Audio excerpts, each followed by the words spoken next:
Good day, everyone. How are you?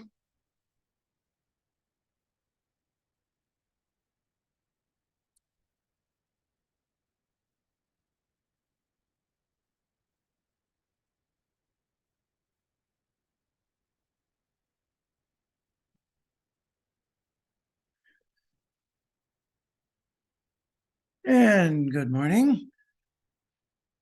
Well, excuse me, good afternoon. It's past 12, so good afternoon. I would like to finish up photosynthesis and then get into amino acid metabolism. We ended last time discussing the way ATP is made from the proton gradients generated by the electron transport chains that are driven by photosynthesis. We saw that the transport of protons is from the stroma into the lumen of the thylakoid.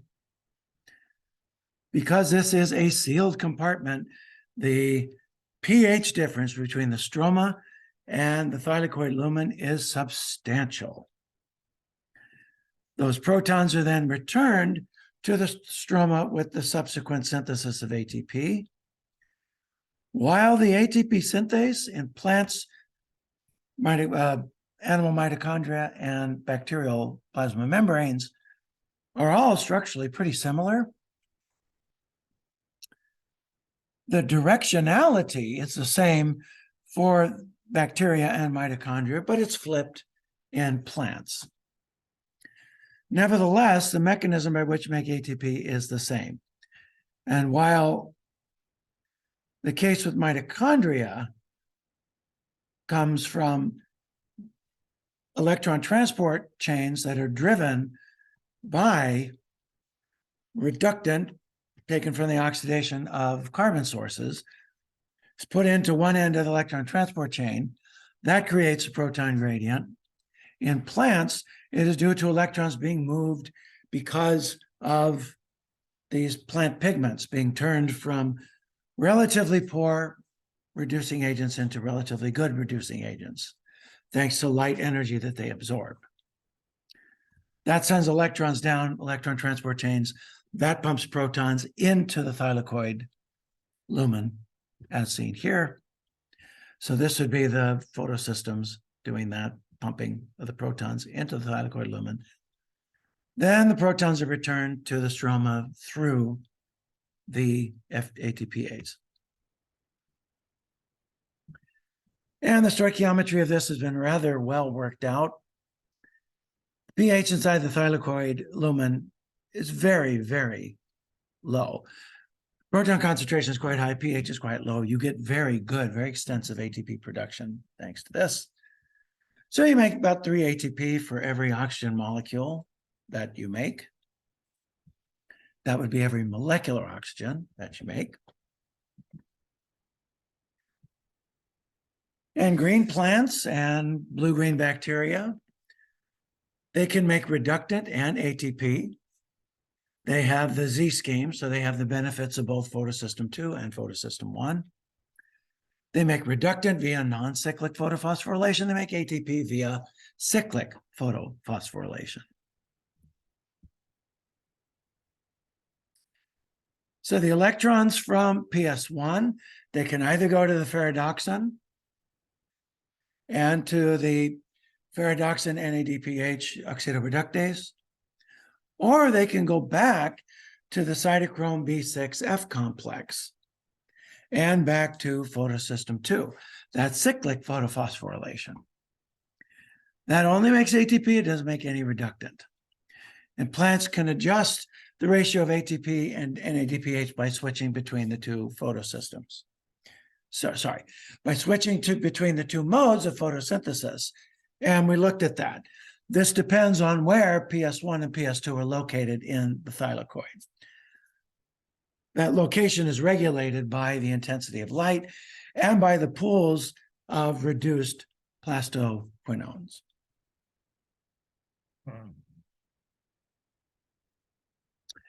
So the P700, as you can see, this is photosystem 1. It can be used to make reductant. So this can give it off just as easily to NADP to make NADPH.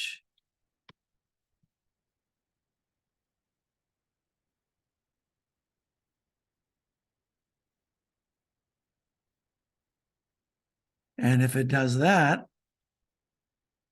that will be non-cyclic photophosphorylation, because in this case, the electrons are not they're not going in a cyclic fashion.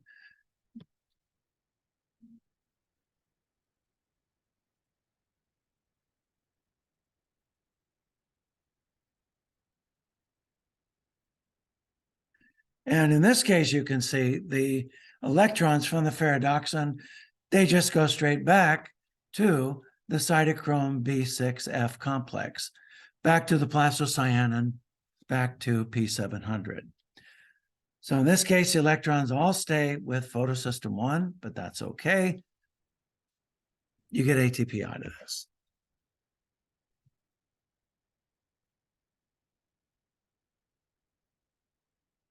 Research by Israeli scientists at a place called Solar Lake. It's not a very big lake, it's more like Solar Puddle. But Solar Lake is deep enough to be stratified. And at the layer between the transition point between the higher epilimnion and the colder hypolimnion, there are blue-green bacteria that live in a very oxygen-poor environment, and they do not split water to form molecular oxygen. Instead, they split hydrogen sulfide. And in doing so, they use hydrogen sulfide instead of water, and they generate elemental sulfur, or eventually sulfate. So these cyanobacteria, they can be forced to use hydrogen sulfide under strict anaerobic conditions. And this suggests that perhaps this was the ancestral situation with cyanobacteria. Nobody really knows, but that is the assumption. We know that cells that look a whole like cyanobacteria, are found in stromatolites, so the stromatolite fossils. We know that today stromatolites are made by cyanobacteria. So it's reasonable to suggest that these are very primitive cyanobacteria that made these ancient stromatolites. Is it possible that these organisms used hydrogen sulfide and then later adapted to use water to make molecular oxygen? We don't know. But is it beyond the pale that this can happen, given the case that we have cyanobacteria today in Solar Lake that use hydrogen sulfide? I think it's at least reasonable to speculate, but you can't get too sure about your speculations. So Solar Lake in Israel, they showed essentially that you can have an oxygenic photophosphorylation while still using the Z scheme. It is known that the ancient atmosphere of the Earth almost certainly had little to no oxygen. Because there was no ozone layer, water was probably split to make oxygen. That oxygen later probably contributed to an ozone layer that prevented any life on the Earth from being zapped to death by UV light. However, all the geochemical evidence we have suggests that there was not a lot of oxygen on the early Earth. Where did that oxygen come from? Most people today think that the modern levels of oxygen are the result of oxygenic photosynthesis. And without oxygen, essentially, organisms probably were not allowed to get very big, because oxygen is the terminal electron acceptor of oxidative photophosphorylation, gives you a lot more ATP. That allows for organisms that are more active and bigger. So oxygen levels seem to have increased throughout the Precambrian, gradually, eventually getting to almost modern levels. Was oxygenic photosynthesis the reason for this? Probably, but again, we can't be 100% sure about that.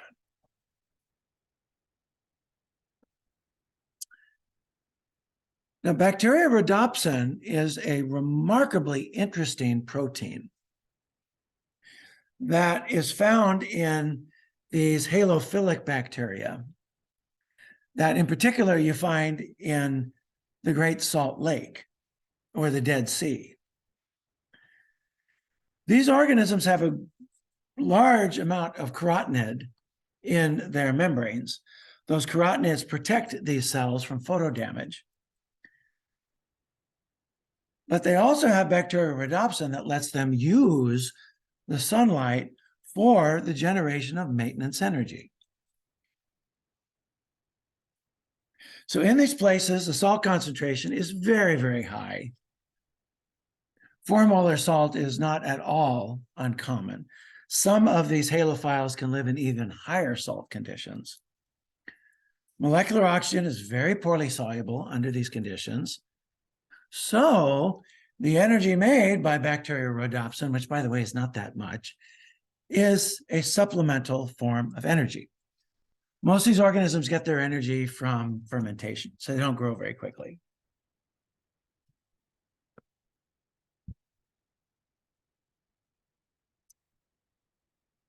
So several halophilic bacteria possess bacterial rhodopsin, and bacterial rhodopsin has been intensely studied. This is a light activated proton pump. It is able to take protons from the periplasmic space, which lies between the cell membrane and the cell wall, and it pumps protons in response to a photon of light. And bacterial rhodopsin has structural similarities to the rhodopsin in mammalian eyes. While our rhodopsin does not pump protons, it does respond to light. So here's the structure of bacterial rhodopsin. You have a protein very rich in alpha helices, as you can see, and there's a channel in between these sets of alpha helices here. And along that channel, you have these acidic amino acids, all of which, well, there's a basic one here, but all these amino acids are able to take up protons and release them. They don't have to hold on to these protons long. The binding of the proton is transient. The proton enters. It then protonates the aspartate 96.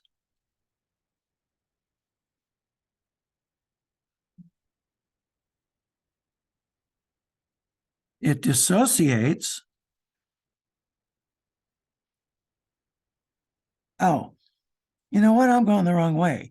This is a cytosol. Right. It's going this way. This way. The arrows here are a touch confusing. So this proton is going to glom on to the glutamate here. And then it will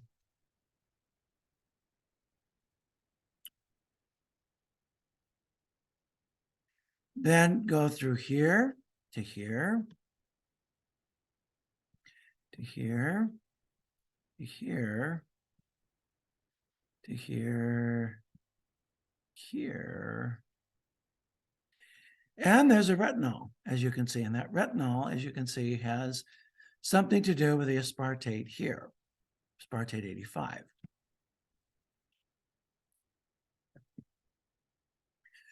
So in the absence of light, the retinol is in the trans isomer. When you illuminate the protein with a photon of light from the sun, the retinol cofactor isomerizes from the trans to the cis isomer. And that retinol is attached via a linkage to a lysine residue, just like what we have in our own rhodopsins.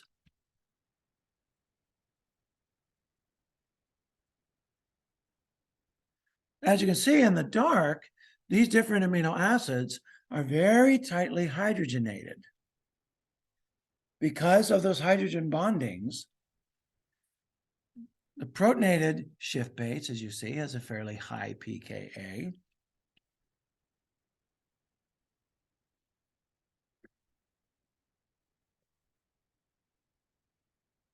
Then, with the absorption of a photon of light, this now goes from the trans to the cis conformation. So the shift base here now has a lower pKa. And this proton here goes to the aspartate.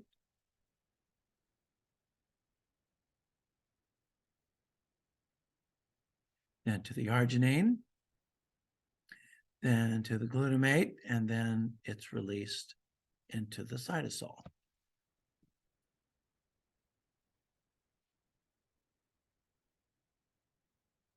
So that movement of the proton through the channel, the uptake of the proton is mediated essentially by the retinol.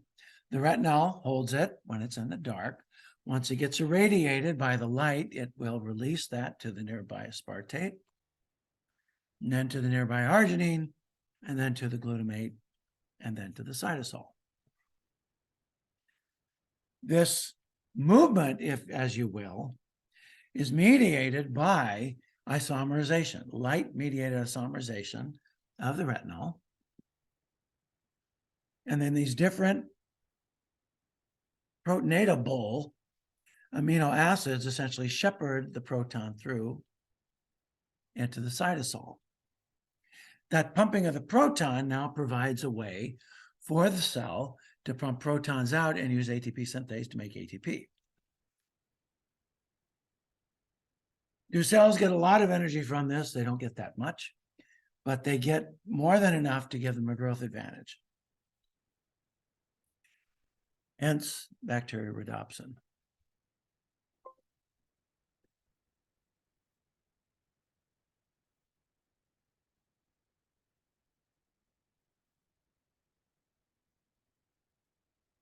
Now let's talk about amino acid metabolism, shall we?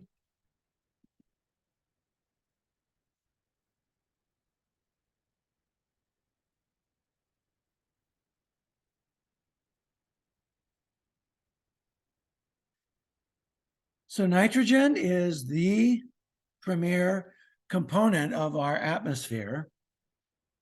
It doesn't tend to participate in a lot of metabolic reactions because molecular nitrogen is pretty inert. And that's a good thing. Because we have oxygen in our atmosphere, oxygen is pretty explosive.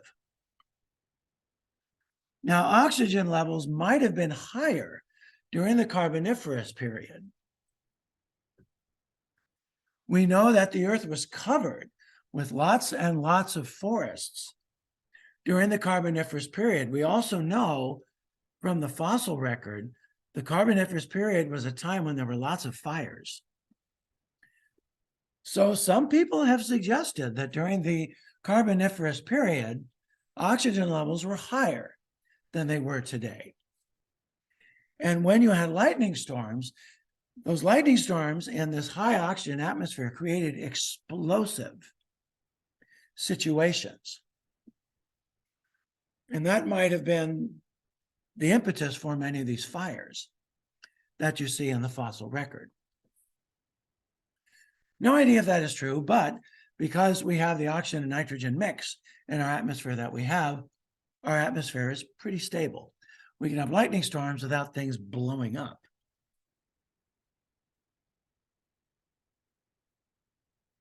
Having said that, nitrogen is a vital component of proteins and nucleic acids, and also phospholipids for that matter.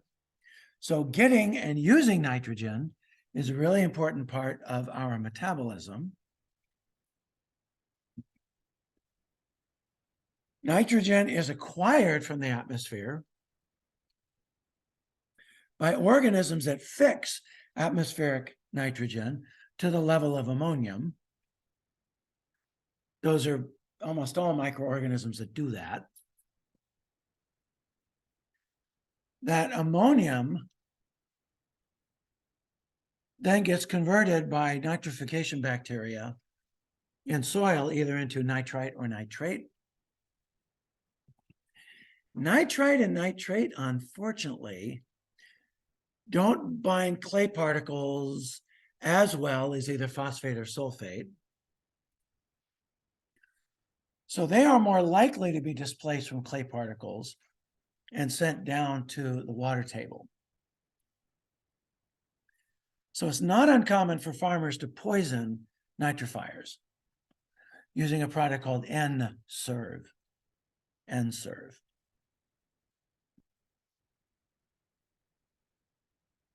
So dietary amino acids are deaminated.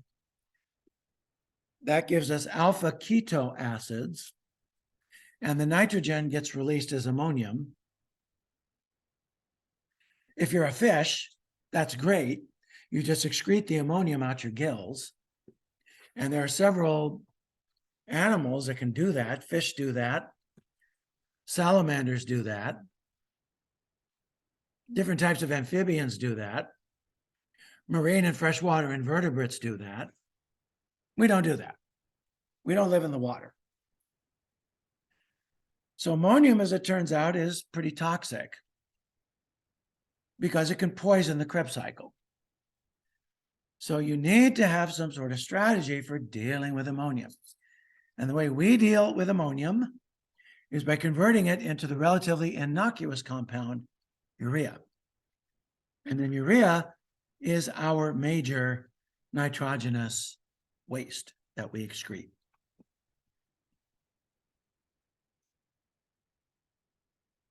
The conversion of ammonium into urea occurs by means of a cyclic biochemical cycle called the urea cycle.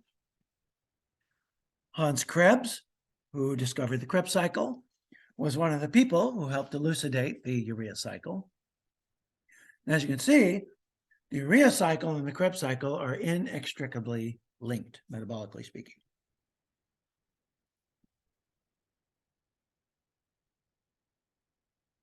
So urea is not the only way to get rid of ammonium.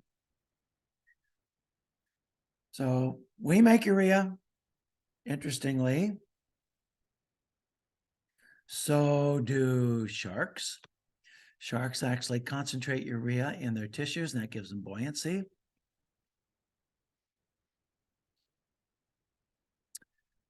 Bony fishes, larvae of amphibia, they make urea. Birds and reptiles make uric acid. Uric acid. Uric acid is pretty insoluble. And if you live in an inhospitable desert environment, being able to make something that doesn't leak, cause a lot of water loss is a good idea. So that's birds and reptiles. They make uric acid.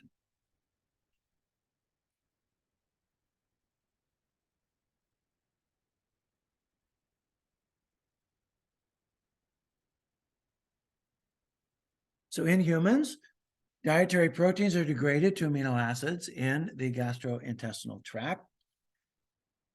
When protein enters the stomach secretes a small peptide hormone called gastrin. Gastrin. This is an endocrine hormone. Gastrin stimulates secretion of hydrochloric acid. So gastrin will stimulate the parietal cells to make acid. And it also stimulates the chief cells to make pepsinogen.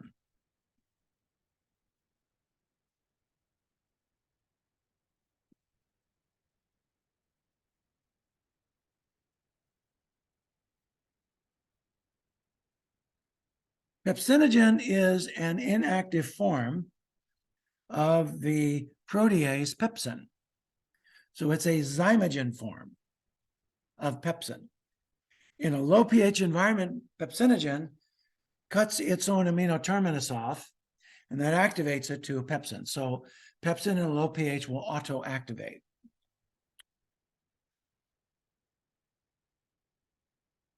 Pepsin attacks proteins and cleaves them on the amino terminal side of phenylalanine, tryptophan, and tyrosine residues, and it will leave shorter peptides for the small intestine to digest.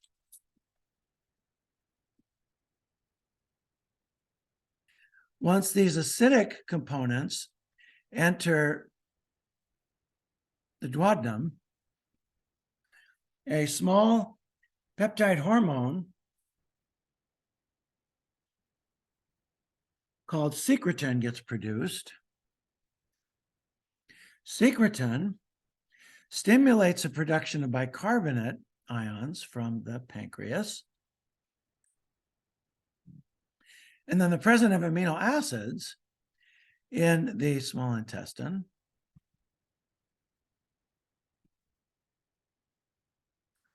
so you get amino acids here.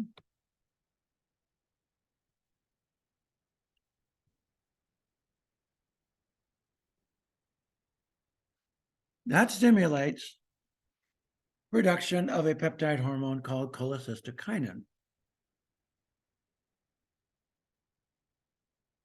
So secretin causes a release of bicarbonate. Then cholecystokinin causes a release of enzymes. And these enzymes are made typically as zymogens. And they include things like pepsinogen, chymotrypsinogen, procarboxypeptidase A and B, and so on and so forth.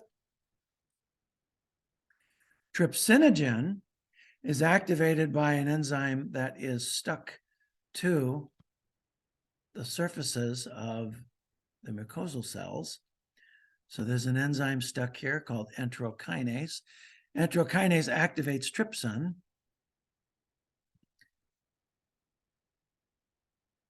And then trypsin goes on to activate all the others.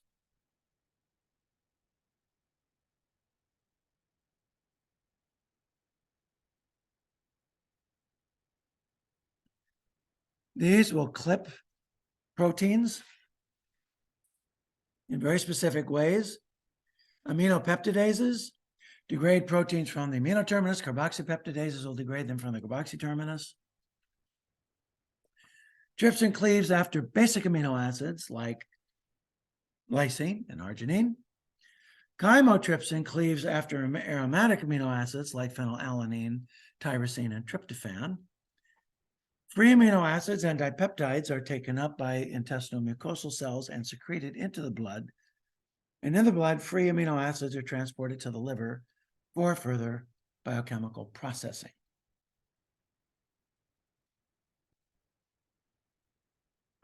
So here are some of these cell types we talked about. The parietal cells, as we talked about, they will make the acid.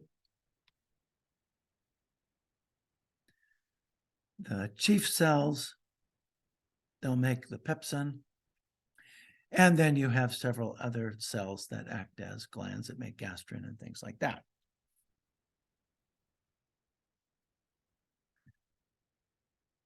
So as you can see, these cells called enterochromaffin-like cells, in response to input from the vagus nerve, they will make histamine. There are H2 histamine receptors on the surface of these cells here. That's why some of our anti-ulcer medicines are histamine H2 receptor antagonists. The parietal cell, in response to histamine stimulation, will make hydrochloric acid. Hydrochloric acid stimulates the G cells found in the gastric glands to make gastrin. And gastrin stimulates the enterochromaffin-like cells to make histamine, and you get this positive feedback.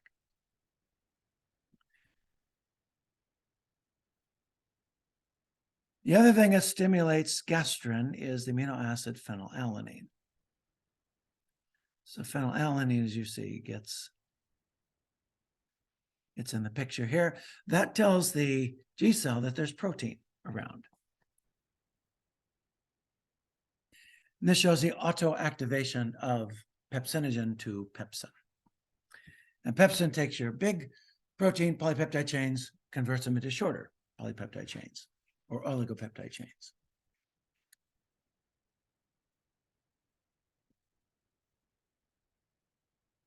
And as you can see, during the cephalic and gastric phases, the vagus nerve stimulates the release of pancreatic juice, as does cholecystokinin. Cholecystokinin is made by L cells in the duodenum, and then secretin. So secretin will cause the release of bicarbonate, and then cholecystokinin will cause the release of the enzymes into the duodenum. And you get an enzyme-rich pancreatic juice, thick with mucus and bicarbonate to neutralize that acid, and full of proteins to degrade any, full of enzymes, excuse me, that are proteins to degrade any protein-rich foods that you get here. And then lipase will combine with the bile salts made by the liver and released by the common bile duct into the duodenum to degrade fats. And as we said before, all these pancreatic enzymes, not all, most, are made as zymogens. They're activated by trypsin. Trypsin is activated by the membrane-bound enterokinase.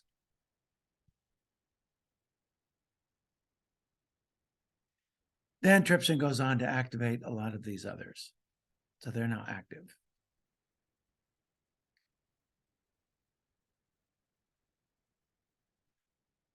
When you remove the amino group from the amino acid, you make an alpha keto acid, and specific enzymes participate in this removal. So these enzymes are known as aminotransferases. These aminotransferases are also given the name transaminases. These transaminases, aminotransferases, transfer the amino group of an amino acid to an alpha ketoglutarate molecule to form glutamate. And then the amino acid is turned into an alpha keto acid. Aminotransferases will collect these amino groups from amino acids and transfer them to glutamate. Glutamate is the amino donor in the reactions that dispose of ammonium. Glutamine is the way you're going to transport any of these amino groups from other tissues to the liver, because the urea cycle occurs in the liver.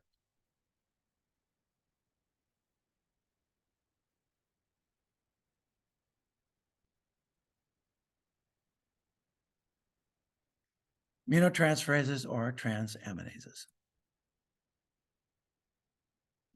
And this shows you that reaction where alpha ketoglutarate is the acceptor of the amino group, and the amino acid is the donor of the amino group, converting alpha ketoglutarate into glutamate, and the amino acid into an alpha keto acid.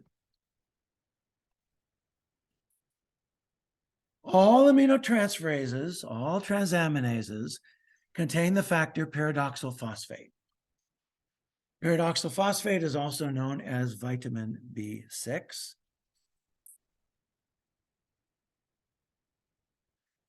This cofactor is also found in glycogen phosphorylase, and its use in glycogen phosphorylase is not at all typical.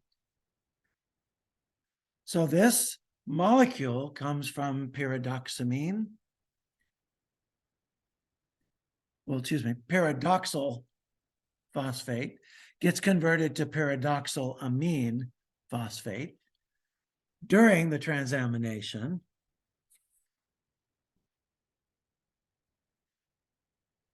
Pyridoxal phosphate is found in association with enzymes that affect amino acid metabolism. The pyridoxal phosphate is usually attached to an enzyme by means of a aldimine or shift base linkage, typically to the epsilon amino group of a lysine. Pyridoxal phosphate will participate in reactions that include amino acids, including decarboxylations, racemations, aldolizations, and eliminations. And the mechanism by which pyridoxal phosphate catalyzes these reactions has been very, very well established. So here's a linkage between the lysine. You form the shift base. When you attach the nitrogen group, you break that covalent bond between the enzyme and the lysine. The cofactor is now held in the placed by the rest of the enzyme because this phosphate tends to sit in a pocket that is positively charged. So those ionic interactions make sure that the pyridoxal phosphate doesn't go floating off into the multiverse.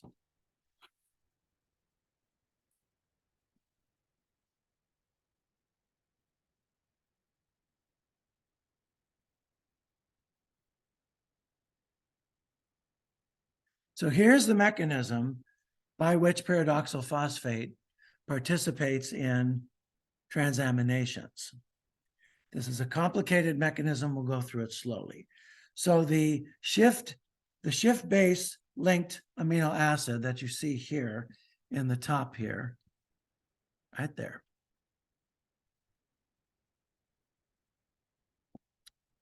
That undergoes proton loss, and this generates a carbanion.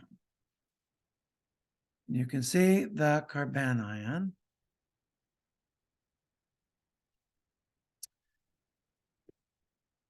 The carbanion is stabilized by the extensive resonance structures available to the pyridoxal phosphate group. And you make,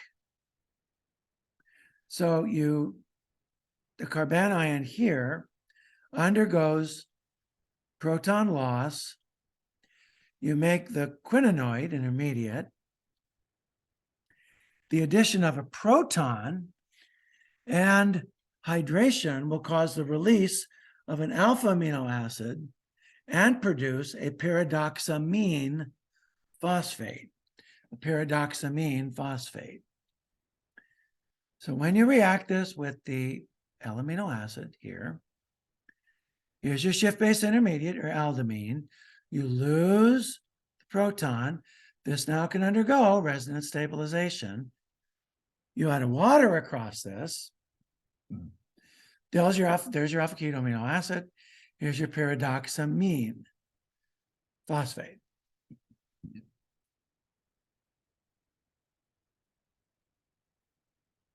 And this reaction is completely reversible. You can give that amino group to an alpha keto acid, and this reaction essentially can go the opposite way. And you remake this and you lose, essentially, in this case, a properly transaminated amino acid. This is the reason why enzymes that use vitamin B6 tend to show a ping pong mechanism, because you need one of these substrates to bind and one of these products to be released first before the other substrate can bind, and the other product can be released afterwards. So generation of the pyridoxamine phosphate will allow the beta-keto acid to form an aldimine bond with the pyridoxamine. So if we're going the other way here, going this direction now, the release of the amino acid regenerates the aldehyde group. That forms an aldimine bond with the lysine group of the enzyme, and that completes the reaction. And as we said, aminotransferases pretty universally show a good example of the bimolecular ping pong mechanism. in which the substrate reaction leaves before the second substrate can bind.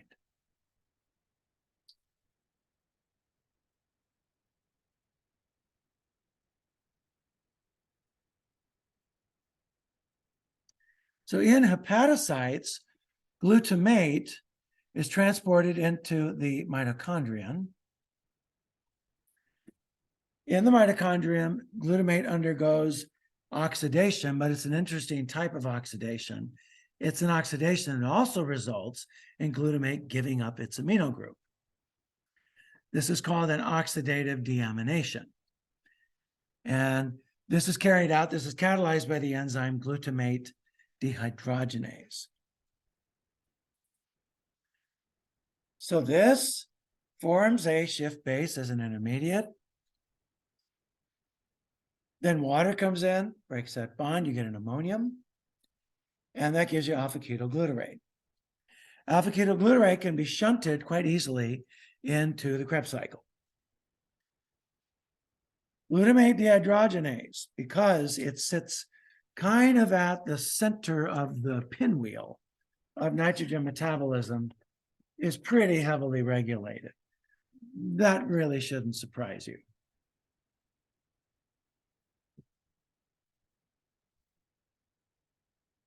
So ADP is a positive regulator of glutamate dehydrogenase, but GTP is a negative regulator.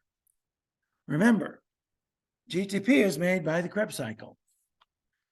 So if the Krebs cycle is going great guns, this enzyme will be inhibited.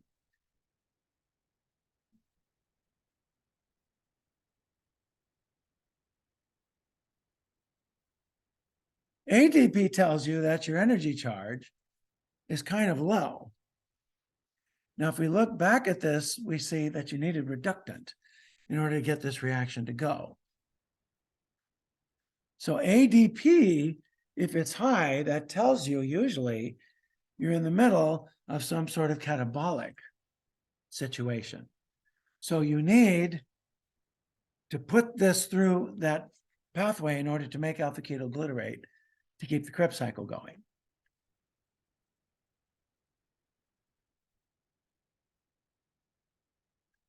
Interestingly, in humans, glutamate dehydrogenase is controlled by ADP ribosylation.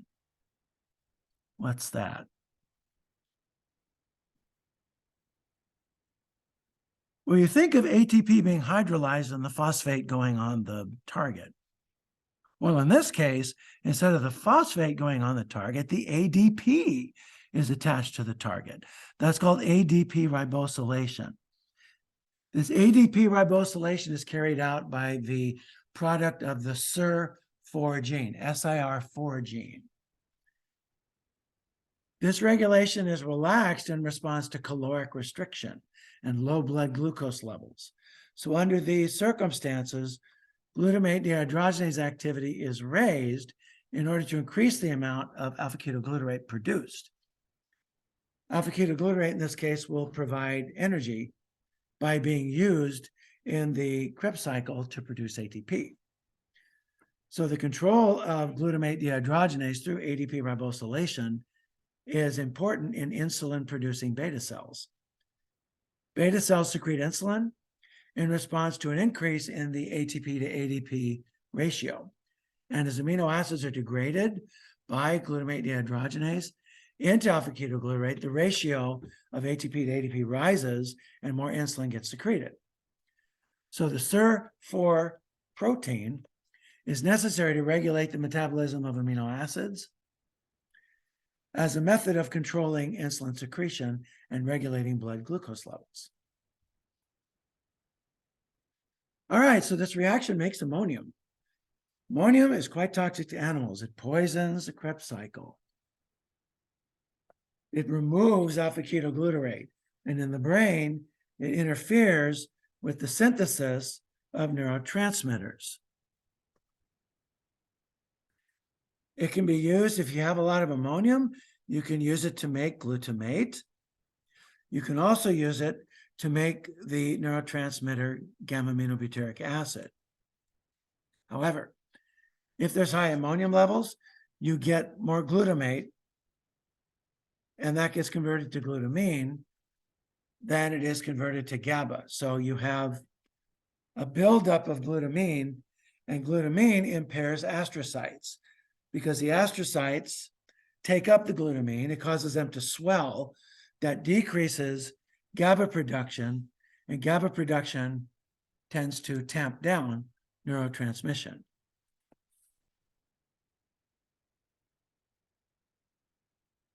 So the upshot is that ammonium is toxic to animals.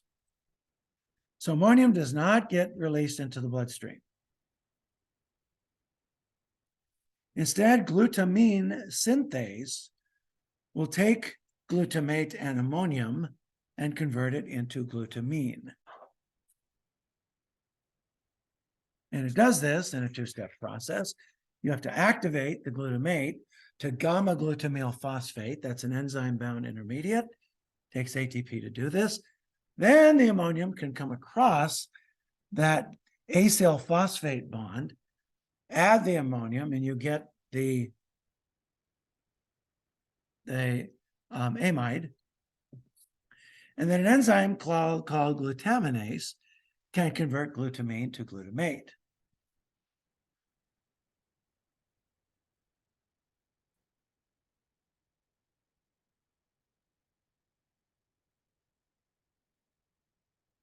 So muscles oxidize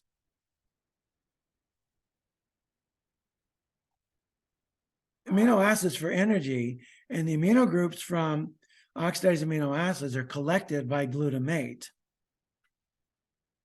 Glutamate can be converted to glutamine.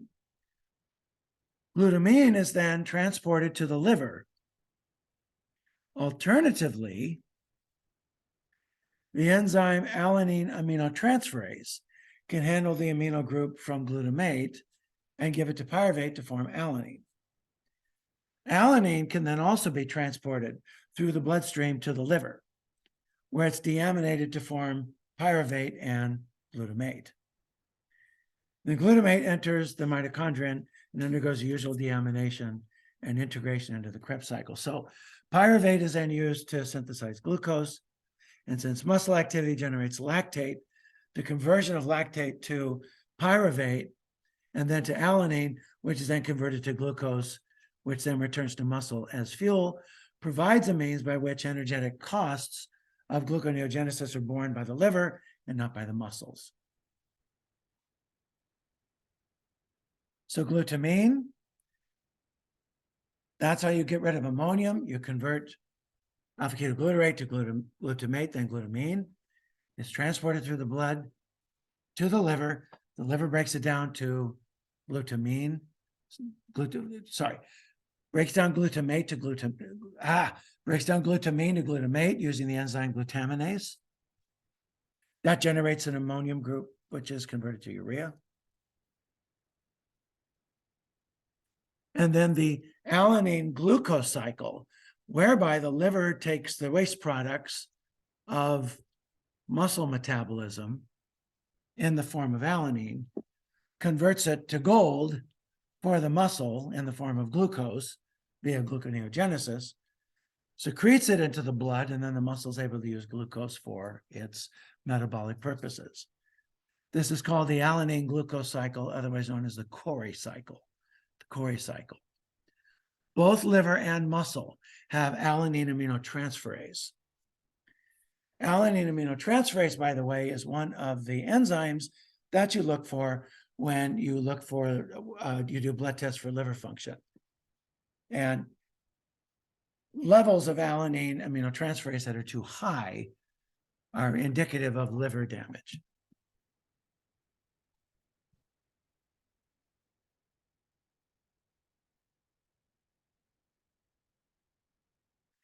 The alanine glucose cycle is sometimes called the Cori cycle. The Cori cycle. And now we come to the urea cycle, whereby animals take their ammonium and convert it to urea. Urea, as you can see, is pretty innocuous. So you take something that's pretty toxic like ammonium, you convert it into something that's not very toxic like urea. So the urea cycle occurs in two different places in the cell. Part of the reaction occurs in the mitochondrion. The other part of the reaction occurs in the cytosol. So the first steps occur in the mitochondrion, which makes sense because ammonium is produced by glutaminase, which degrades glutamine to glutamate with the generation of ammonium, and glutamate dehydrogenase converts glutamate to alpha-ketoglutarate, and that generates ammonium as well. So you're generating ammonium in the mitochondria. It makes sense for these first steps to be in the mitochondria. So free ammonium is used to synthesize a high energy compound called carbamyl phosphate. And as we said, Hans Krebs discovered the urea cycle in 1932 after he discovered the Krebs cycle. Pretty busy guy, Hans Krebs. So here's the first step. You take ammonium, and then you take bicarbonate. Then you have to take 2 ATP. This is a very energy demanding reaction. You convert it into this high energy molecule called carbamyl phosphate. There's your ammonium. There's your bicarbonate. There's your phosphate. Carbamyl phosphate. The enzyme that catalyzes this is called carbamyl phosphate synthetase 1. There is a carbamyl phosphate synthetase 2, but that is in the cytosol. That enzyme is involved with pyrimidine biosynthesis. This enzyme is dedicated to the urea cycle. It is found in the mitochondrial matrix. The rest of the urea cycle is going to occur in the cytosol after one more reaction. So you make carbamyl phosphate, then you're going to condense it with ornithine to make citrulline. The citrulline leaves, and that's the rest of the cycle all occurs in the cytosol.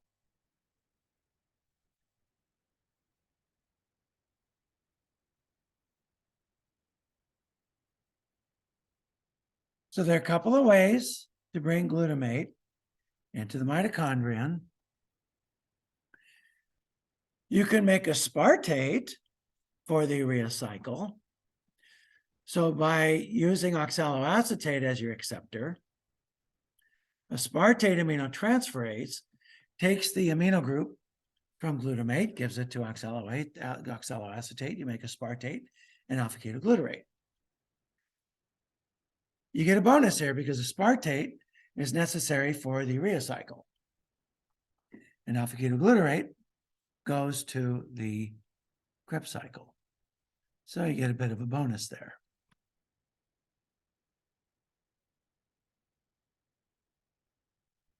So glutamate can be made from glutamine, but you can make it from alpha-ketoglutarate, or you can make it from aspartate as well, because the acceptor will be alpha-ketoglutarate.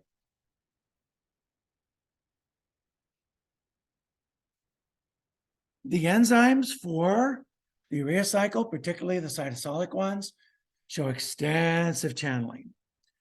So the intermediates for this cycle get passed from enzyme to enzyme to enzyme in a big complex. Those intermediates are rarely soluble. Consequently, this reaction goes very quickly inside cells.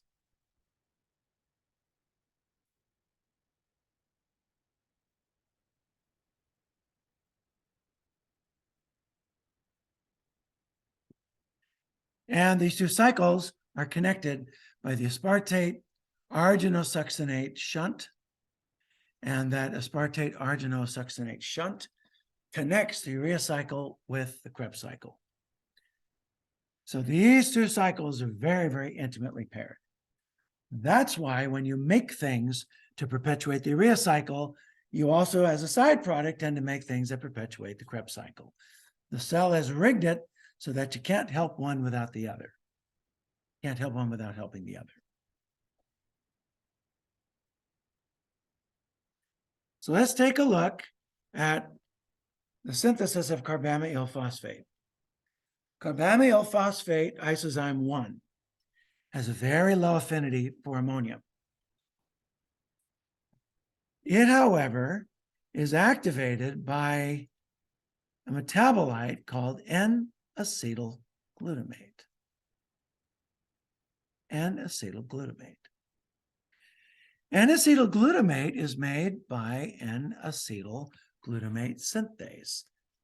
This enzyme takes acetyl coenzyme A and glutamate.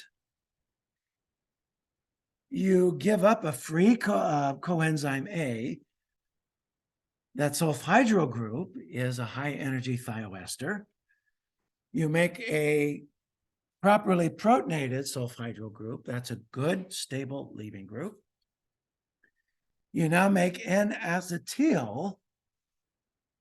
So you make an amide here. N-acetyl glutamate. This N-acetylglutamate is an allosteric activator of carbamyl phosphate isozyme 1. With that allosteric activator, carbamyl phosphate isozyme 1, which is also called CPS1, now is able to properly bind ammonium and use it to catalyze this reaction.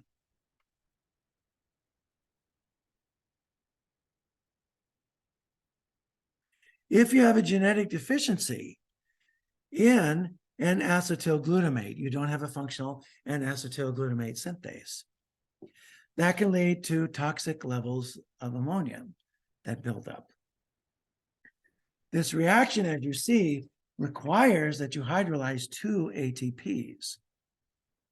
One of the ATPs provides the phosphate that forms a carbamyl phosphate. The other hydrolyzes when it binds to the enzyme and converts the enzyme into a conformation that can now properly catalyze this reaction. So you have to burn the equivalent of 2 ATPs in order for this reaction to go. This is a very energy demanding reaction. And from this, you make carbamyl phosphate.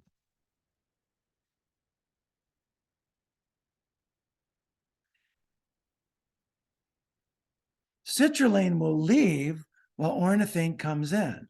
The reason for that is that there is a transport protein that sits in the membrane of the mitochondrion. This transporter is called the citrulline ornithine translocase. So ornithine comes in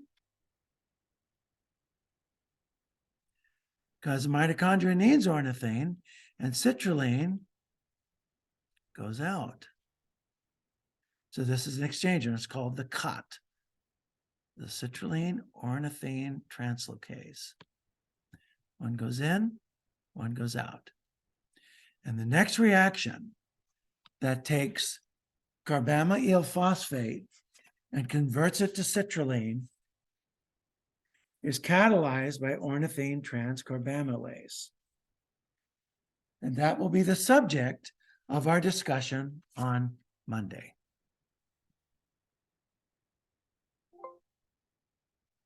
So I hope you all have a very great weekend. See you then. Please check the Blackboard site for quizzes. You'll have a quiz, but it'll be on Blackboard.